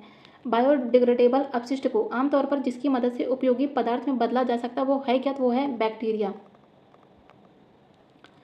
नेक्स्ट है निम्नलिखित में से किसके अंगीकरण को प्रोत्साहित करने के लिए R2 व्यवहार संहिता R2 कोड ऑफ प्रैक्टिसेस साधन उपलब्ध कराती है? तो ये इलेक्ट्रॉनिकी पुनर्चक्रण उद्योग में पर्यावरणीय दृष्टि से विश्वसनीय व्यवहार। तो इसका हो जाएगा ऑप्शन ए। नेक्स्ट है पोषकीय मतलब कि सस्टेनेबल पर्यटन का मुख्य उद्देश्य क्या है? तो ये सांस्कृतिक अखंडता और पारिस्थितिकी प्रक्रियाओं को बनाए रखते हुए पर्यटन और पर्यावरण प्रबंधन से संबंधित है। और ब्रटलैंड कमीशन 1987 में ही सतत पर्यटन की अवधारणा विकसित होती है। 1962 में प्रकाशित होती है पुस्तक साइलेंट स्प्रिंग, जिससे विश्व के पर्यावरणीय आंदोलन को गति मिलती है। इसकी लेखक कौन है? तो ये हो जाएंगे रेचल कार्सन। और यह पेस्टिसाइड के दुष्प्रभाव पर आधारित है। और रेचल कार्सन की बात करें तो ये एक अमेरिकी पर्यावरणविद थी। नेक्स्ट है पुस्तक साइलेंट स्प्रिंग के लेखक कौन थे? तो ये हो जाएंगे रेचल कार्सन। ये भी रिपीटेड क्वेश्चन है। नेक्स्ट है यदि किसी पौधे की विशिष्ट जाति को वन्य जीव सुरक्षा अधिनियम 1972 की अनुसूची 6 में रखा गया है तो इसका तात्पर्य क्या है? कि इस पौधे की खेती करने के लिए लाइसेंस की आवश्यकता है। तो इसका हो जाएगा ऑप्शन ए। तो भारतीय वन्य जीव संरक्षण अधिनियम 1972 का उद्देश्य क्या है? कि वन्य जीवों का अवैध शिकार तथा उनके शरीर के किसी अंग के व्यापार पर रोक लगाना। इसे 2003 में संशोधित किया गया था। इसका नामकरण भारतीय वन्य जीव संरक्षण अधिनियम 2002 कर दिया गया और इसमें कुल 6 अनुसूचियां हैं। यदि अनुसूची 1 और 2 की बात करें तो इसके दूसरे भाग वन्य जीव को पूर्ण सुरक्षा प्रदान करते हैं और इसके तहत अपराधों के लिए कठोरतम दंड की बात कही गई है। अनुसूची 3 और 4 भी संरक्षण प्रदान करते हैं, लेकिन इसमें उल्लंघन पर तुलनात्मक रूप से सजा कम मिलती है। अनुसूची 5 में वह जानवर शामिल है जिनका शिकार हो सकता है, ठीक है। अनुसूची 6 में शामिल है पौधों की खेती करने के लिए लाइसेंस की आवश्यकता होगी। नेक्स्ट है भारत की जैव ईंधन की राष्ट्रीय नीति के अनुसार जैव ईंधन के उत्पादन के लिए निम्नलिखित में से किनका उपयोग माल के रूप में हो सकता है?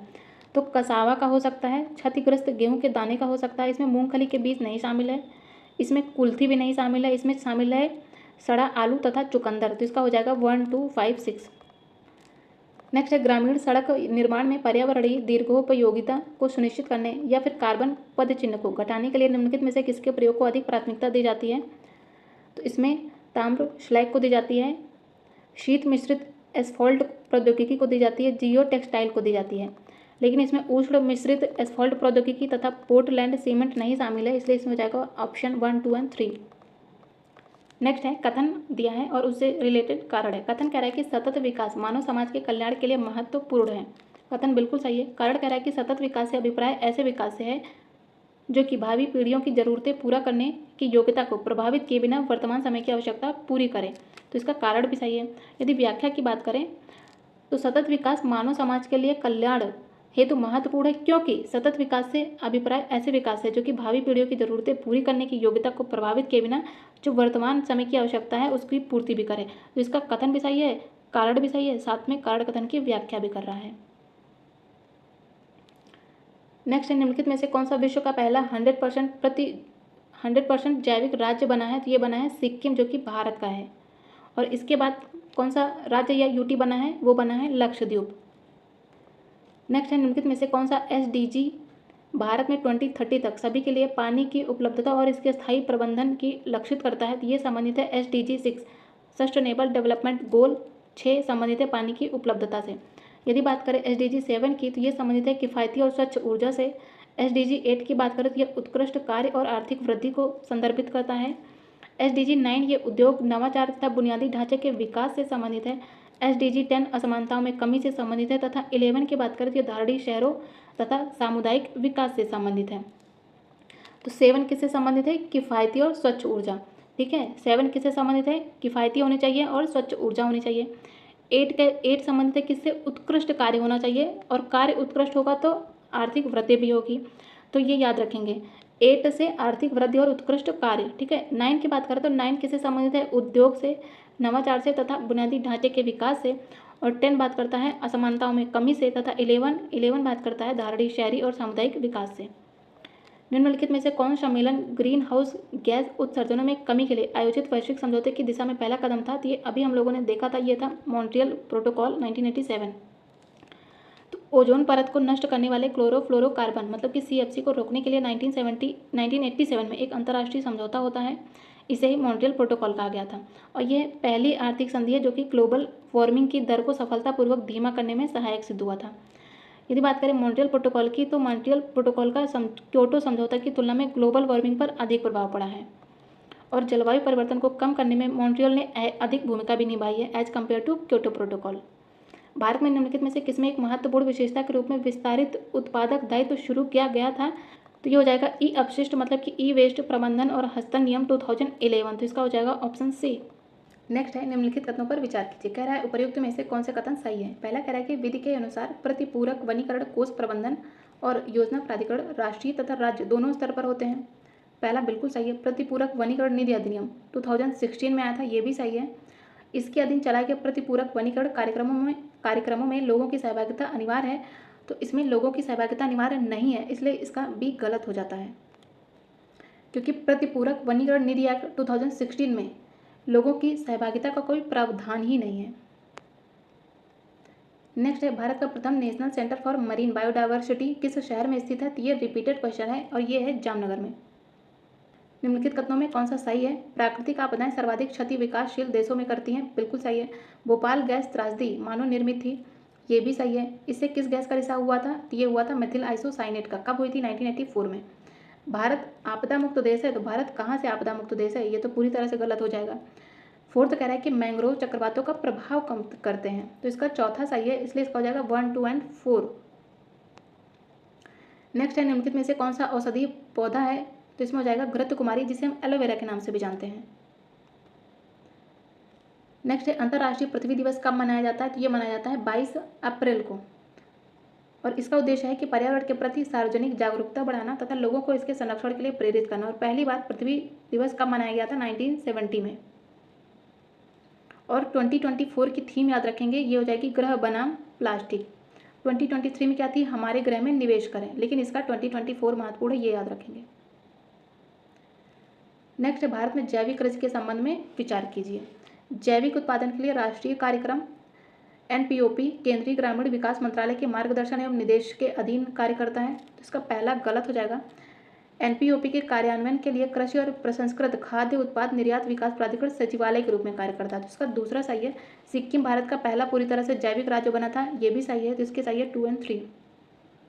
यदि हम बात करें जैविक खेती की, या कृषि की वह विधि है जो कि संश्लेषित उर्वरकों और संश्लेषित कीटनाशकों के अप्रयोग मतलब बिना प्रयोग या फिर न्यूनतम कम से कम प्रयोग पर आधारित होती है, और इससे भूमि की उर्वरा शक्ति को बनाए रखने में हेल्प मिलती है। इसमें फसल चक्र, हरी खाद तथा कंपोस्ट का प्रयोग किया जाता है। और भारत वर्ष में राष्ट्रीय स्तर पर जैविक खेती के केंद्रित व सुव्यवस्थित विकास के लिए भारत सरकार के वाणिज्य मंत्रालय के द्वारा 2001 में अपने उपक्रम कृषि एवं प्रसंस्कृत खाद्य उत्पाद निर्यात विकास प्राधिकरण मतलब कि एपीडा के माध्यम से, इसके माध्यम से जैविक प्रमाणीकरण की प्रक्रिया को नियंत्रित करने के लिए NPOP की शुरुआत की जाती है। और इस प्रमाणीकरण व्यवस्था के तहत ही एनपीओपी द्वारा सफल प्रसंस्करण इकाइयों, भंडारों तथा खेतों को इंडिया ऑर्गेनिक का लोगो प्रदान किया जाता है। यदि हम बात करें एपेटा की, तो इसकी स्थापना होती है 1985 में संसद के द्वारा पारित कृषि और प्रसंस्कृत खाद्य उत्पाद निर्यात विकास प्राधिकरण एक्ट के अंतर्गत भारत सरकार के द्वारा की जाती है। और सिक्किम 2016 में भारत का पहला पूर्ण रूप से जैविक राज्य घोषित किया गया था। नेक्स्ट है छठा विलोप, व्यापक विलोप। यह शब्द किसकी विवेचना के संबंध में समाचारों में प्रायः उल्लेखित होता है? तो छठा विलोप बात करता है मानव द्वारा प्राकृतिक संसाधनों का अतिशोषण, दुरुपयोग, प्राकृतिक आवासों का समविभाजन, नाश करना, पारितंत्रों का नाश करना तथा प्रदूषण और वैश्विक जलवायु परिवर्तन से संबंधित है। नेक्स्ट है निम्नलिखित में से कौन सा युग्म सही सुमेलित नहीं है? प्रथम विश्व जलवायु सम्मेलन 1979 में होता है। प्रथम पृथ्वी शिखर सम्मेलन एजेंडा 21 में स्वीकृत किया जाता है। पृथ्वी शिखर सम्मेलन +5 1997 में होता है। मॉन्ट्रियल प्रोटोकॉल कार्बन व्यापार से नहीं संबंधित है, ये संबंधित है ओजोन से, तो इसका ऑप्शन डी गलत है, जो कि सुमेलित नहीं है। नेक्स्ट है निम्नलिखित में से कौन सा सही सुमेलित नहीं है? Carbon dioxide thermal power station से निकलता है। CFC मतलब कि क्लोरोफ्लोरोकार्बन, ये ऑटोमोबाइल से नहीं निकलता है, ऑटोमोबाइल से निकलता है कार्बन मोनोऑक्साइड तथा लेड, तो इसका ऑप्शन बी ही सही सुमेलित नहीं है। नाइट्रस ऑक्साइड की बात करें तो जलमग्न धान के खेत से संबंधित है तथा सल्फर डाइऑक्साइड गैस निकलती है ईंट के भट्टे से। और यदि बात करें CFC की, तो ये गैस में, फ्रिज में, रेफ्रिजरेटर, एयर कंडीशनर से निकलती है, मतलब कि AC से। नेक्स्ट है बेहतर नगरीय भविष्य की दिशा में कार्यरत संयुक्त राष्ट्र कार्यक्रम में संयुक्त राष्ट्र पर्यावास मतलब कि UN हैबिटेट की भूमिका के संबंध में निम्नलिखित में से कौन सा सही है? पहला ये कह रहा है कि संयुक्त राष्ट्र महासभा के द्वारा संयुक्त राष्ट्र पर्यावास को आख्यापित किया गया है कि यह सामाजिक और पर्यावरणीय दृष्टि से धारणीय ऐसे कस्बों और शहरों को संवर्धित करे जो कि सभी को पर्याप्त आश्रय प्रदान करते हों, तो पहला सही है। दूसरा कहता है कि इसके साझेदार सिर्फ सरकारें और स्थानीय नगर प्राधिकरण ही हैं, तो इसका दूसरा गलत हो जाएगा। तीसरा कह रहा है कि संयुक्त राष्ट्र पर्यावास सुरक्षित पेयजल व आधारभूत स्वच्छता तक पहुंच बढ़ाने तथा गरीबी कम करने के लिए संयुक्त राष्ट्र व्यवस्था के समग्र उद्देश्य में योगदान करता है, तो इसका दूसरा गलत है, इसका सही है 1 और 3। नेक्स्ट है निम्नलिखित में से कौन सी कृषि में जल संरक्षण में सहायता करती है? तो भूमि की कमी या फिर शून्य जुताई करना, खेतों में सिंचाई के पूर्व जिप्सम का प्रयोग करना और फसल अवशेष को खेत में ही रहना देना, ये तीनों ही जल संरक्षण में सहायता करते हैं, तो इसका हो जाएगा all of the above. Next है कभी कभी समाचारों में दिखाई पड़ने वाले घरेलू अंश आवश्यकता मतलब कि डोमेस्टिक कंटेंट रिक्वायरमेंट पद का संबंध किससे है? तो ये हमारे देश में सौर शक्ति उत्पादन के विकास करने से संबंधित है, option A is the right option. और भारत में सौर ऊर्जा क्षेत्र के उन्नयन के लिए 2010 में जवाहरलाल नेहरू राष्ट्रीय सौर मिशन की शुरुआत की जाती है। भारत में निम्नलिखित में से कौन सा अधिनियम वन्य जीवों को संरक्षण प्रदान करता है? तो ये हो जाएगा वन्य जीव संरक्षण अधिनियम 1972। और इसके तहत राष्ट्रीय उद्यान अभयारण्यों की स्थापना और अधिसूचना का प्रावधान किया गया है। जनवरी 2013 में अधिनियम में संशोधन करके अपराधों के लिए जुर्माना और अधिक कठोर बना दिया गया है। चिपको आंदोलन के प्रणेता कौन रहे हैं? तो हो जाएंगे सुंदरलाल बहुगुणा। चिपको आंदोलन की शुरुआत कब होती है? 1973 में। 1973 में प्रोजेक्ट टाइगर की भी शुरुआत होती है। और यदि बात करें हम नर्मदा बचाओ आंदोलन की, तो इससे संबंधित है मेधा पाटेकर तथा MS स्वामीनाथन, ये हरित क्रांति से जुड़े थे। नेक्स्ट है अभीष्ट राष्ट्रीय निर्धारित अंशदान मतलब कि इंटेंडेड नेशनली डिटरमाइंड कंट्रीब्यूशन पद को कभी कभी समाचारों में किस संदर्भ में देखा जाता है? तो ये जलवायु परिवर्तन का सामना करने के लिए विश्व के देशों के द्वारा बनाई गई एक कार्य योजना है, तो इसका हो जाएगा ऑप्शन बी। नेक्स्ट है राष्ट्रीय गंगा नदी बेसिन प्राधिकरण national Ganga river basin authority की विशेषताएं क्या है? तो नदी बेसिन योजना और प्रबंधन की इकाई है, करेक्ट है। दूसरा कह रहा है कि यह राष्ट्रीय स्तर पर नदी संरक्षण के प्रयासों की अगुवाई भी करता है, इसका दूसरा भी सही है। तीसरा कह रहा है कि NGRBA का अध्यक्ष चक्रानुक्रमिक आधार पर उन राज्यों के मुख्यमंत्रियों में से एक होता है जिनसे गंगा होकर बहती है, तो इसका तीसरा गलत हो जाएगा, इसका सही है 1 और 2।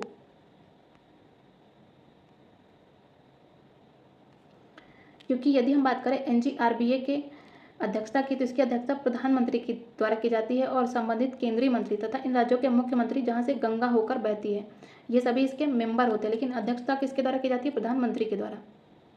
नेक्स्ट है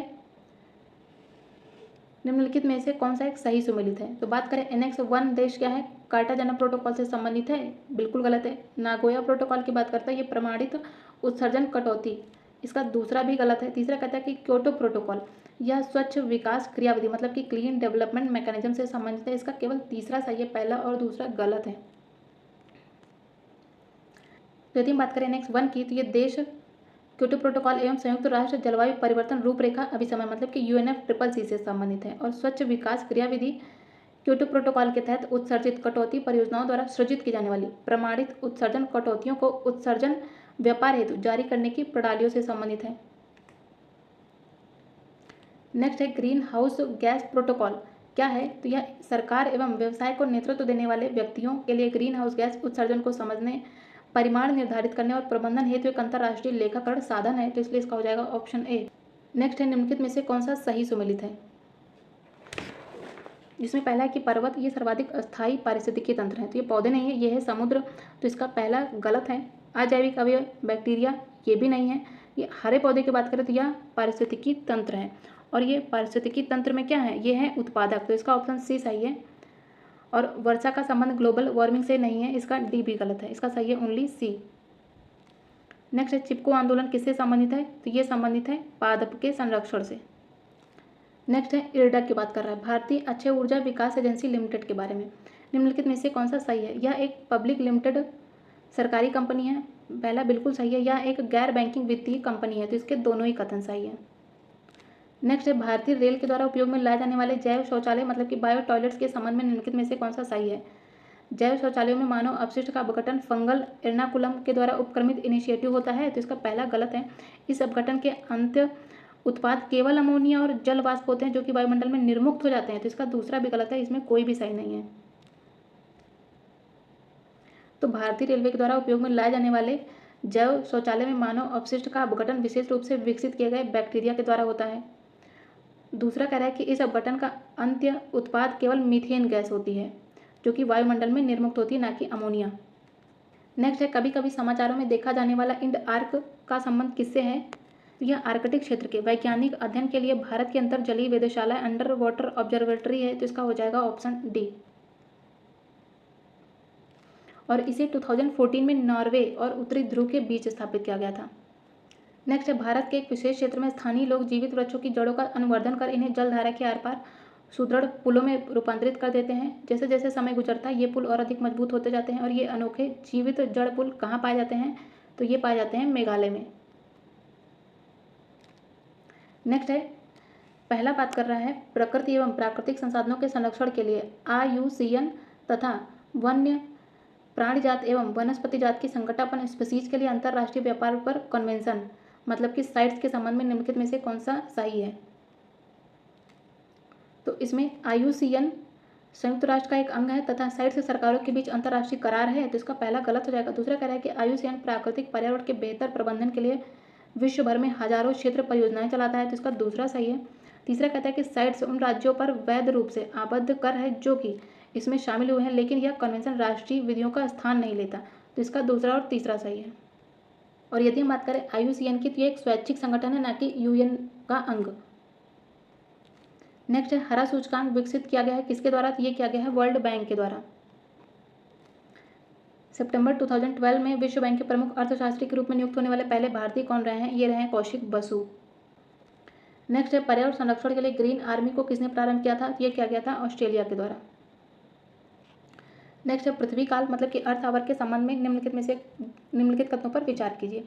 कह रहा है कि यह यूनेप तथा यूनेस्को का उपक्रम है। ये यूनेप तथा यूनेस्को का उपक्रम नहीं है, पहला गलत हो जाएगा। दूसरा कह रहा है कि यह एक आंदोलन है जिसमें प्रतिभागी प्रतिवर्ष एक निश्चित एक दिन एक घंटे के लिए एक बिजली बंद कर देते हैं। तो यह दूसरा सही है। तीसरा कहता है कि यह जलवायु परिवर्तन और पृथ्वी को बचाने की आवश्यकता के बारे में जागरूकता लाने वाला आंदोलन है। तो इसका सही है दूसरा है तीसरा। नेक्स्ट है भारतीय पशु कल्याण बोर्ड पर्यावरण संरक्षण अधिनियम 1986 के अधीन स्थापित किया गया था। तो ये पहला गलत है। राष्ट्रीय बाघ संरक्षण प्राधिकरण एक सांविधिक निकाय है, दूसरा सही है। तीसरा कह रहा है कि राष्ट्रीय गंगा नदी द्रोणी प्राधिकरण की अध्यक्षता प्रधानमंत्री द्वारा की जाती है। तो इसका दूसरा और तीसरा सही है। और यदि हम बात करें भारतीय पशु कल्याण बोर्ड की, तो यह विश्व में भारत के द्वारा स्थापित अपने प्रकार का एकमात्र ऐसा सांविधिक सलाहकारी निकाय है जिसका उद्देश्य देश में पशुओं के कल्याण को बढ़ावा देता है। इसकी स्थापना पशु क्रूरता निवारक अधिनियम 1960 के अनुच्छेद 4 के अंतर्गत की गई थी। नेक्स्ट है, गंगा नदी डाल्फिन के समष्टि में हरास के लिए शिकार चोरी के अलावा और क्या संभव कारण हो सकते हैं? तो नदियों पर बांधों और बराजों का निर्माण करना, नदियों में मगरमच्छों की समष्टि में वृद्धि होना, तो इसका दूसरा सही नहीं है। तीसरा कह रहा है कि संयोग से मछली पकड़ने के जालों में फंस जाना, नदियों के आसपास के फसल खेतों में संश्लिष्ट उर्वरकों और अन्य कृषि रसायनों का इस्तेमाल करना, इसका हो जाएगा 1, 3 एंड 4। नेक्स्ट है, किसी व्यक्ति को जीव मितीय पहचान हेतु अंगुली छाप क्रम वीक्षण के अलावा निम्नलिखित में से कौन से प्रयोग में लाया जा सकता है? मगर ये बात कर रहा है फिंगर प्रिंट्स की। तो इसके अलावा परितारिका क्रम वीक्षण, दृष्टि पटल क्रम वीक्षण तथा वाक अभिज्ञान, तो इसका हो जाएगा ऑप्शन डी। यदि आप हिमालय से होकर यात्रा करते हैं तो आपको वहाँ निम्नलिखित में से किस पादप को प्राकृतिक रूप से उगते हुए देखने की संभावना है? तो वहाँ पे मिलेगा बांज, बुरुंश मिलेंगे, लेकिन वहाँ चंदन नहीं देखने को मिलेगा। चंदन मिलेगा साउथ में, तो इसमें हो जाएगा ऑप्शन 1 एंड 2। नेक्स्ट है, निम्नलिखित अंतर्राष्ट्रीय करारों पर विचार कीजिए। कह रहा है कि उपर्युक्त में से कौन सा जैव विविधता से संबंध रखता है? पहला कह रहा है कि खाद्य एवं कृषि हेतु पादप आनुवंशिकी संसाधनों के विषय में अंतर्राष्ट्रीय संधि, ये भी संबंधित है जैव विविधता से। मरुस्थलीकरण का अभिशमन करने हेतु संयुक्त राष्ट्र अभिसमय, ये भी संबंधित है, तथा विश्व विरासत अभिसमय, तो इसमें हो जाएंगे all of the above. Next है, निम्नलिखित में से कौन सा एजेंडा 21 की सही परिभाषा है? तो यह 21वीं सदी में विश्व पर्यावरण संरक्षण हेतु एक कार्य योजना है, तो इसका हो जाएगा ऑप्शन सी। नेक्स्ट है, निम्नलिखित आर्द्र क्षेत्रों में किन्हें रामसर का दर्जा प्राप्त है? तो इसमें हो जाएगा चिल्का लेक, लोकटक लेक, केवला देव तथा वुलर झील। तो चिल्का झील कहाँ पे है? उड़ीसा में है। लोकटक झील कहाँ पे है? मणिपुर में। केवला देव राजस्थान में है, तथा वुलर झील कहाँ पे है? जम्मू कश्मीर में है, तो इसमें हो जाएंगे all of the above. Next है, भारत में निर्वनीकरण का प्रभाव नहीं है, तो ये नगरीकरण निर्वनीकरण का प्रभाव नहीं है। इसके अंतर्गत कौन इसके प्रभाव के अंतर्गत आते हैं? तो इसमें हो जाएगा पर्वतीय क्षेत्रों में जल स्रोतों का सूखना, जैव विविधता की हानि तथा मृदा अपरदन। नेक्स्ट है, भारत में पारिस्थितिकी के सरोकार और उनके विषय में पारित कानून के वर्षों की सूची दी गई है, उन्हें हमें सुमेलित करना है। तो वन्य जीव संरक्षण अधिनियम कब पारित होता है? 1972 में। पर्यावरण संरक्षण अधिनियम 1986 में। तो ए का 3 किस में है? यह है ऑप्शन ए में। बी का 1, ठीक है। यदि बात करें हम वन संरक्षण की, तो ये संबंधित है 1988 में आया था। जनजातीय और अन्य पारंपरिक वन निवासियों के वन अधिकारों की मान्यता दी गई थी 2013 में, तो इसलिए इसका हो जाएगा ऑप्शन ए। नेक्स्ट है, प्रमुख ईंधन गैसें हैं और उनके प्रमुख घटक हैं। तो सीएनजी में कौन कौन सी गैस आती है? सीएनजी के अंतर्गत इसमें आती है मीथेन तथा एथेन। एलपीजी में आती है ब्यूटेन प्रोपेन, जो कि गैस में भरी जाती है, एलपीजी गैस सिलेंडर। और कोल गैस के अंतर्गत आती है हाइड्रोजन, मीथेन, कार्बन मोनोऑक्साइड। और यदि बात करें जल गैस की, तो इसके अंतर्गत आता है कार्बन मोनोऑक्साइड तथा हाइड्रोजन। नेक्स्ट है, भू संरक्षण की रूपरेखा बंधन विधि का प्रयोग कहाँ के लिए होता है? तो इसका प्रयोग जो पर्वतीय ढाल होते हैं, पर्वतीय ढालों के सहारे मृदा संरक्षण के लिए किया जाता है, जो कि ऑप्शन में नहीं है, तो इसलिए इसमें हो जाएगा ऑप्शन डी। नेक्स्ट है, इको मार्क उन भारतीय उत्पादों को दिया जाता है जो कि पर्यावरण के प्रति मैत्रीपूर्ण होते हैं, तो इसलिए इसका हो जाएगा ऑप्शन सी। और यह प्रमाण पत्र ब्यूरो ऑफ इंडियन स्टैंडर्ड के द्वारा 1991 से दिया जा रहा है। 50 से अधिक देशों द्वारा समर्थित संयुक्त राष्ट्र का मौसम परिवर्तन समझौता कब प्रभावी हुआ था? तो यह हुआ था 21 मार्च 1994 को। और यदि हम बात करें विश्व मौसम संगठन की, तो इसका हेडक्वार्टर कहाँ है? जिनेवा स्विट्जरलैंड में है। इसकी स्थापना होती है 23 मार्च 1950 को। विश्व पर्यावरण दिवस कब मनाया जाता है? ये मनाया जाता है 5 जून को। नेक्स्ट है, निम्नलिखित में से कौन सा सही सुमेलित नहीं है? पारिस्थितिकी विज्ञानों का केंद्र कहाँ पे है? बेंगलुरु में है। भारतीय वन्य प्राणी संस्थान कहाँ पे है? देहरादून में है। भारतीय वन प्रबंधन संस्थान, ये कोलकाता में नहीं, ये है भोपाल में। अभी हम लोगों ने इसे डिस्कस किया है। साथ ही भारतीय वन अनुसंधान संस्थान कहाँ है? तो वो है देहरादून में, ठीक है। तो इसका हो जाएगा ऑप्शन सी। हिमालय पर्यावरण और विकास का गोविंद वल्लभ पंत संस्थान, ये है अल्मोड़ा उत्तराखंड में। नेक्स्ट है, निम्नलिखित में से कौन सा पिछली शताब्दी में पृथ्वी के औसत टेम्परेचर में वृद्धि प्रदर्शित करता है? तो हो जाएगा 0.7 डिग्री सेल्सियस। और पेरिस जलवायु समझौते के तहत पूर्व औद्योगिक स्तरों की तुलना में वैश्विक टेम्परेचर को 2 डिग्री से कम करना है, मतलब कि इसे 1.5 डिग्री सेल्सियस तक सीमित करना है। प्रोजेक्ट टाइगर की शुरुआत कब होती है? 1973 में होती है। और राष्ट्रीय बाघ संरक्षण प्राधिकरण की अनुशंसा पर राज्य किसी क्षेत्र को टाइगर रिजर्व के रूप में चिन्हित कर सकते हैं। किसका काम है ये? राज्य का। बाघ गणना रिपोर्ट 2022 की बात करें तो इसके अनुसार वर्तमान में बाघों की संख्या सबसे ज़्यादा कितनी है? 3682 है। सबसे ज़्यादा बाघ कहाँ पे मिलेंगे? ये मिलेंगे एमपी में। एंड सेकंड पर कौन है? सेकंड पर है कर्नाटक। और भारत में कुल टाइगर रिजर्व कितने हैं? ये हैं 55। नेक्स्ट है, निम्नलिखित में से कौन सा एक प्राणी समूह संकटापन्न जातियों के संवर्ग में आता है? तो ये हो जाएगा महान भारतीय सारंग, कस्तूरी मृग, रेड पांडा तथा एशियाई वन्य गधा। तो इसका हो जाएगा ऑप्शन ए। नेक्स्ट है, भारत सरकार सी बकथोर्न की खेती को प्रोत्साहित कर रही है, इस पादप का क्या महत्व है? तो यह मृदा संरक्षण के नियंत्रण में सहायक है तथा मरुस्थलीकरण को भी रोकता है। बिल्कुल सही है। यह बायोडीजल का समृद्ध स्रोत नहीं है, इसमें पोषकीय मान होता है जो कि यह उच्च तुंगता वाले ठंडे क्षेत्रों में जीवित रहने के लिए भली भांति अनुकूलित होता है। तीसरा भी सही है। इसकी इमारती लकड़ी का उच्च वाणिज्यिक मूल्य भी इसके उगाने को प्रोत्साहन नहीं देता है, जिसका हो जाएगा 1 and 3 ओनली। और इसकी बात करें तो ये कहाँ उगाया जाता है? तो ये लद्दाख, हिमाचल प्रदेश, उत्तराखंड, सिक्किम तथा अरुणाचल प्रदेश में उगाया जाता है।